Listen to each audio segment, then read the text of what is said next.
Greetings, Goddess Body Mind Spirit community. This is your Goddess Guru, Omilade, Iyalarisha, and Priestess of the Sacred Feminine Mysteries. Here to share a word with you on your path to self-realization. Today is May 9th, 2017. And I want to talk to you about the upcoming full moon in Scorpio. In the Vedic tradition, it is in Libra. So there's the Western astrology um, saying Scorpio Vedic, which is sidereal, using the sidereal charts and energies, which is saying we're in Libra. And I want to talk to you about another important astrological event, which are the nodes of the moon shifting, astrologically speaking. I want to qualify what I'm about to say with I am not an astrologer. I am an astrology addict.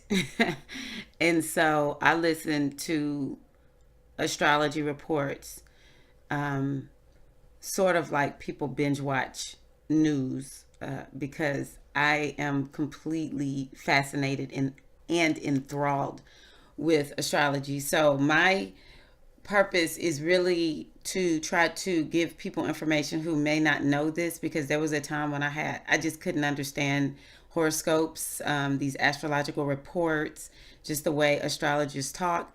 But I'm beginning to sort of get it. And that's part of the reason why I binge watch, because it takes time for me to really catch on. But what is going on is very, very significant. And I want to give you all heads up on what's going on. And even if you don't hear this close to the full moon, then just know that we have 18 months of something that's coming, or that's here. So, first and foremost, today, May 9th, is, they say it's Mercury, which is all about communication, is conjunct Uranus, which is all about, when we think Uranus, it's about things that are very different, but also like sudden change, or just, a surprise of some sort. So if you've received surprise news about something today, then to a certain degree, the energy of the universe lends itself to, the surprise news. It could be good, it could be bad. But this, don't be surprised if some of y'all are experiencing that. And I just say that because I try to not be a political junkie, but there was some surprise news on the political forefront, and it didn't catch me off guard. I was like, oh, okay, Mercury conjunct Uranus. But personally, people could be receiving surprise news today. Moving on to the full moon in Scorpio. And what I'll talk about is twofold with Scorpio. And this is just me sort of talking based on my knowledge. So I had no idea just how hardcore and spiritual the sign of Scorpio is. It's, you think about people who are Scorpios, they are very, very deep. The energy of Mars rules Scorpio. So when you think about Mars, you're thinking about Ogun, you're thinking about Harakahuti, you're thinking about the warrior energy. You could even potentially think about the energy of Oya, because she's a warrior. And so a lot of times when you meet people who are Scorpios, they are very, very, like, they aren't afraid of confrontation. They're very, very strong. They have definitive opinions. They're very, very confident in themselves.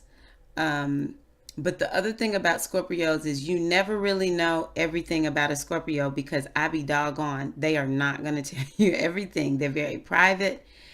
And that is because Scorpio is about going deep, and it's about going into the secrets. It's about revealing what is underneath the surface.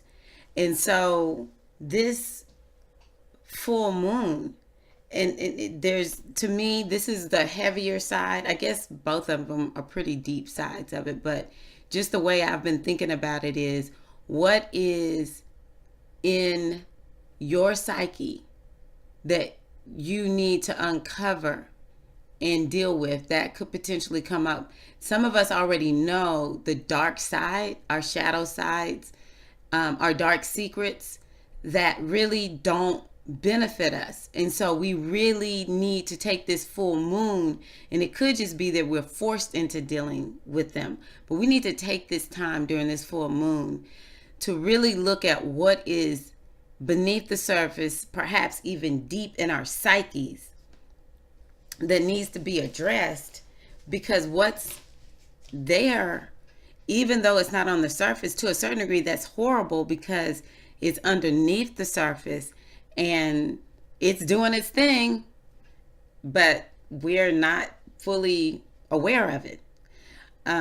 For some, there may be things that are there that you literally are not thinking about, but it will be brought up into the forefront of your mind. And so that will be something for you to perhaps address, release, and let go. When we're dealing with this energy of Herakahuti Ogun, this Mars energy, there's a sword involved.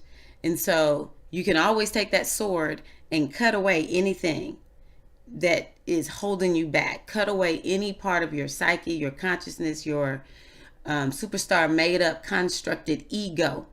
Cut it away because it is not serving you. Okay? But this is a time to go deep. The time that we're in right now is very, and I guess people say this all the time, but it's such a transformative time. And we want to make sure that our transformation is taking us in the direction that we want to go into. And part of the transformation is digging deep into our psyches, going beneath the surface, finding what is there. Because another energy that rules the sign of Scorpio is Pluto. And Pluto is like the underworld, and it's looking at, the muck and the mire. Pluto is going to pull up the dirt. And so we really need to know that that's what is happening, so that if it comes up, we're not panicking. Like the other day, I had a dream where I recounted a rather traumatic experience that happened to me that I've done lots of healing work about or around and don't even think about, but it came up in a dream. It was so bizarre and weird to me that I dreamt about this. And so I thought to myself, well, it must be there and needs to be addressed so that I can truly be healed from that traumatic situation. Even though, in my mind, I'm not fazed by it. But our bodies store memories. And it could be there's some stored memory that's still there that was a little further down. And now, as we get closer to this transformative moon in Scorpio, it's bringing up things in my psyche. It's bringing up things in my consciousness. You may start feeling like the issues that you struggle with the most, they're really coming to the forefront and they're feeling like they're out of control. And so, if you're wanting that upgrade, then that will be even more pronounced. So this is your opportunity to do this work consciously. The other aspect of Scorpio, because Scorpio is so spiritual and deep, it's all about the mystery. And so what another aspect that we can look at, and to me this is the positive deep side of Scorpio, is connecting with the mystery within. We all are a mystery. In E5, when people divine, when they do divination, when they do readings for people and they use the oracles, they are called Awo, mystery. But we all are our woe. We're all mystery. We're not all our woe, because we're not all doing divination. Excuse me. But we all are a mystery. The mysteries of the universe lie within you, within me. And so this Scorpio moon is giving us an opportunity to not only uncover the dirt that covers up the mystery that you are, it is giving you an opportunity to connect with that mystery or those mysteries within. You remember when I first logged on, I said, I am Ialarisha, as well as priestess of the sacred feminine mysteries. And as priestesses of the sacred feminine mysteries, we all have like this particular mystery that we're very connected to. But essentially, we work with all of the sacred feminine mysteries. The kicker is we have to work our spiritual practices in order to connect with these mysteries, these sacred feminine mysteries. These are all mysteries related to the divine feminine energy of the universe. But we have to do some spiritual practices to uncover the mysteries within ourselves. So we're all connected to the mysteries of the universe. And it is incumbent upon us. So the ability for me to talk to you and you understand my words, that is a mystery of the universe. I didn't even think about it until I was reading about the goddess Saraswati, who talked about, or what they were explaining about Saraswati is that she governs that mystery, that long ago in Indian culture, they looked at language as a mystery, and it is a mystery. It blows my mind when I think about we talk and understand one another. It's so common we don't think it's a mystery. And the more we connect with the mysteries of the universe, the more we're empowered in our lives, and we don't fall prey for what's going on in the physical. So this is how I'm looking at the full moon in Scorpio. Libra, as I know, is all about being social and caring about one another. And so, I am one who will not limit myself if I don't want to. So I'm looking at both of these interpretations of the full moon because the different zodiac calendars and just the way they line up, sometimes things are the same, sometimes things are not the same.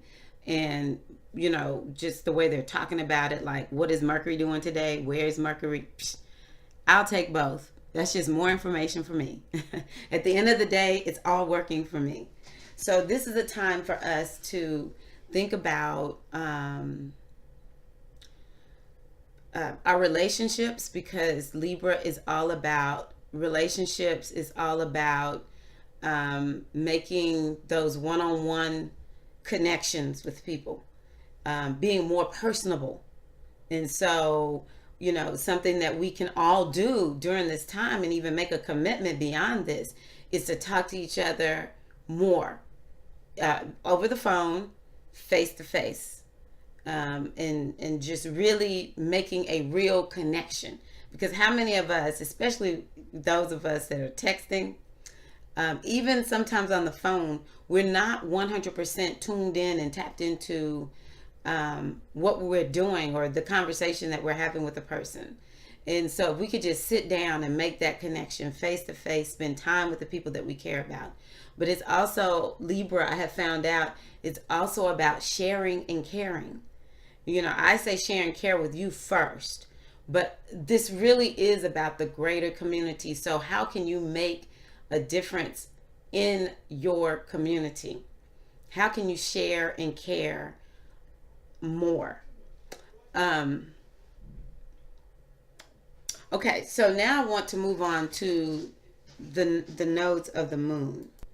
And truth be told, I have listened to way more Western astrologers than Vedic astrologers, so you can always look up Vedic astrology.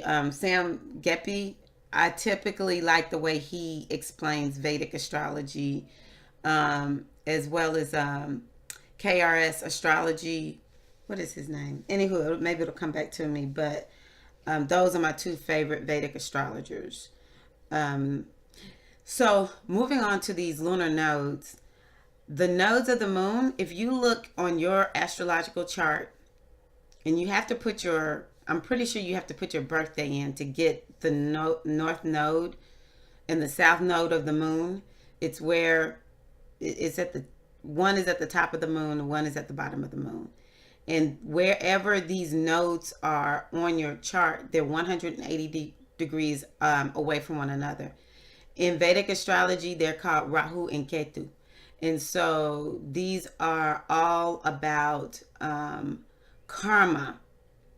And they speak to the Ketu is about what we are letting go. Ketu is about karma that we've had in a, we've put together or received in another lifetime.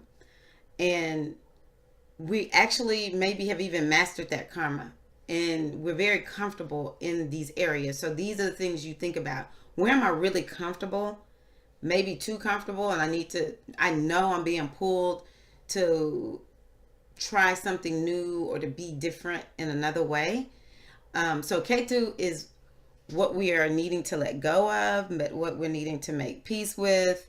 And again, with it happening in the Scorpio moon, which is all about digging deep into the darkness within, this is a good time for us to be looking at karma that we need to release. And then there is Rahu. So Ketu is the tail and Rahu is the head. So Rahu is all about where we're heading. Ketu is where we're leaving from. Rahu is about where we're heading. And so Rahu is about what we are needing to focus on right now. If we're looking at the north node in our natal chart, this is talking about what you are here to do. So if your north node falls in the sign of Pisces in the second house or something like that, that is going to be about what you are needing to focus on. And Pisces is 180 across from Virgo. So Virgo is what you would need to be letting go of. And it's typically like what you already are sort of good at. And so I guess it's not all the time about letting it go, but that should not be the focus, because the entire zodiac sign is who we are. And we have to, make sure we're keeping it all in balance, but we're going to have more of a focus on certain aspects. Some will be pretty strong and we don't have to do a whole lot in that area.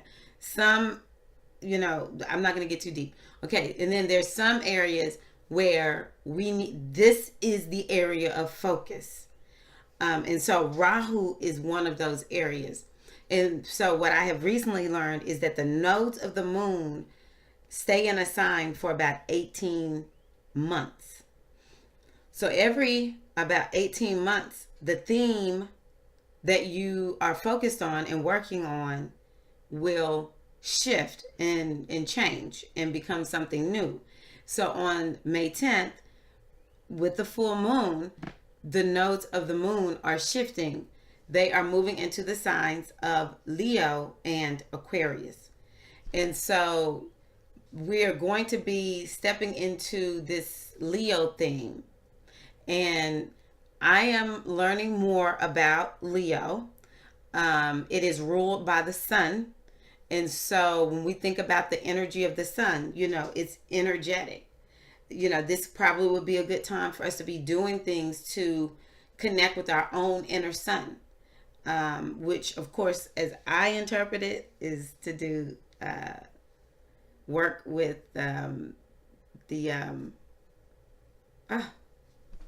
sun salutation for yoga. That would be like one of the first things that would come to my mind if I need to work with the energy of the sun. And also, the sun is all about energy. It's fire. It's a star. And so working on those qualities within us, this is something that would be very, very beneficial. Like, we really need to shine, and let the parts of ourselves, the most authentic, natural, goddess given parts of ourselves shine more. It's time for us to not be that person that's dulling his or her light, we need to let our light shine, and the world will be better for it. We will be better for it. And we want to walk confident. We think about how we relate the lion to the energy of, it's Leo, the lion, king of the jungle. And for those of us that love lionesses, we know lionesses, they're the ones that's out killing, feeding the pride.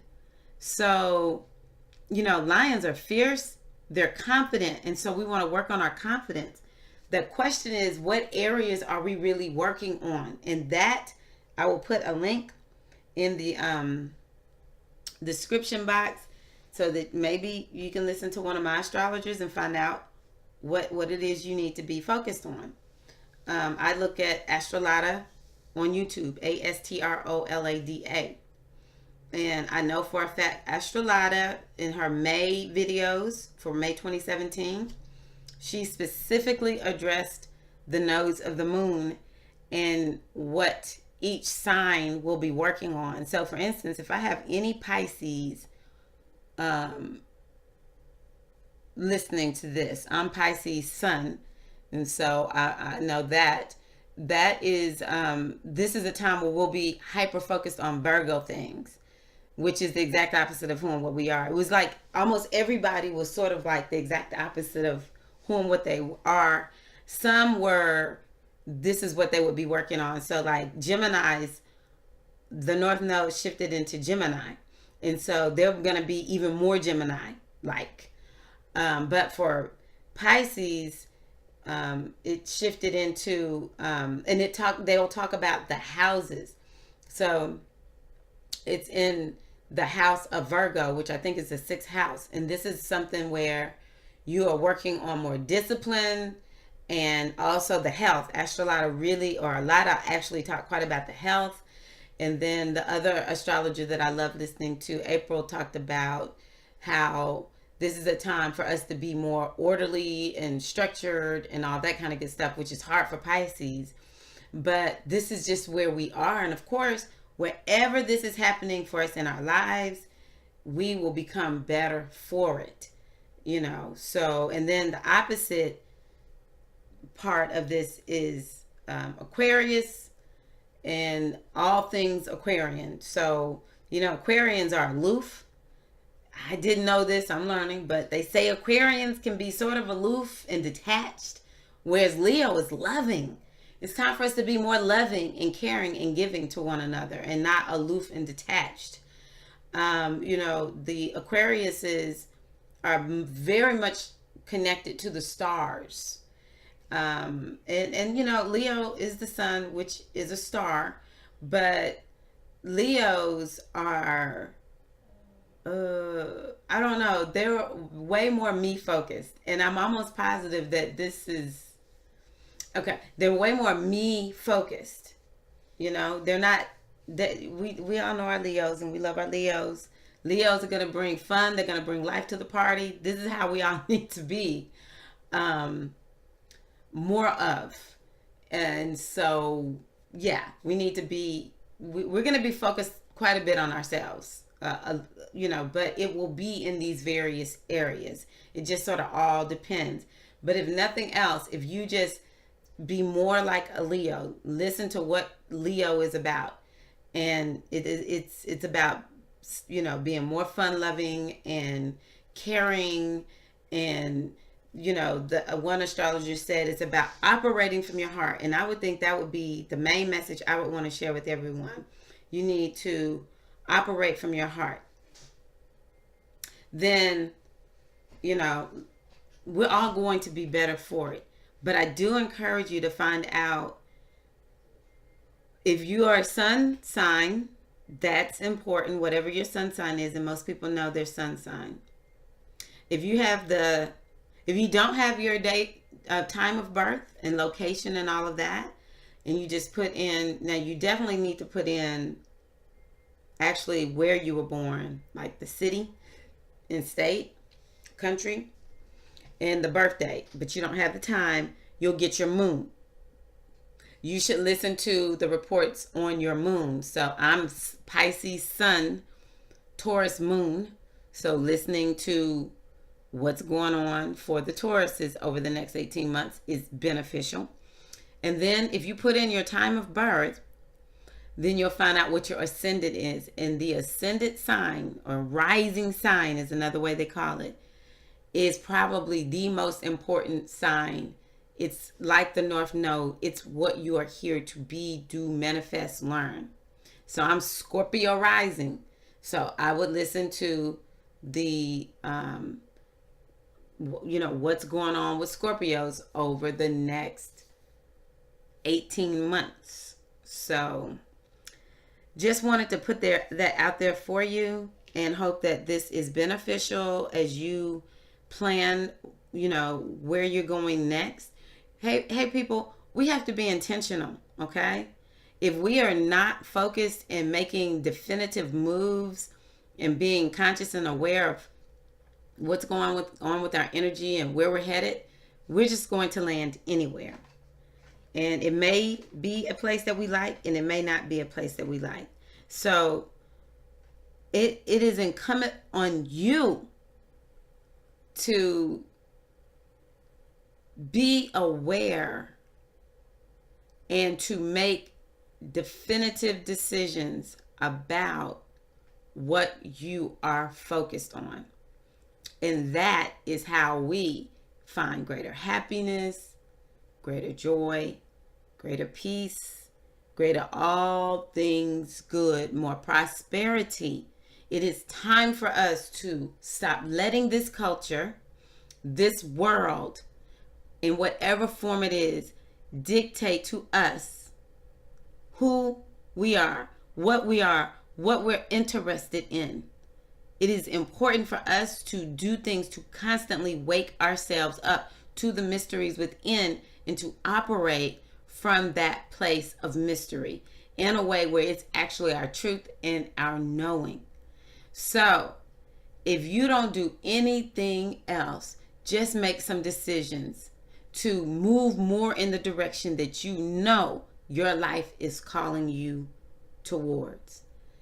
This is your goddess guru, Omilade. Thank you so much for joining or listening to this video. I ask that you please like the video and share the video. It helps me so much when you all do that. As well as consider getting divination with me. And I will put a link below with all the different types of readings that I do. I can say for sure right off the bat, a general reading typically is like the most perfect reading for someone to start off with. Though the incarnation reading, I'll call the king and queen of all readings. But, and I have various ways of getting the incarnation reading. They go from like $60 up to $100, just depending on how much you want to engage with me. But you could get a general reading, and I go all out to make sure that you are equipped to just really move forward well, with the rock bottom price of $60. So anywho, thank you. I just ask that the energy of the goddess and the mothers be upon you and yours. May you feel happiness. May you feel peace. May you feel joy, confidence, valued, and just completely and totally loved and lovable. Peace and love.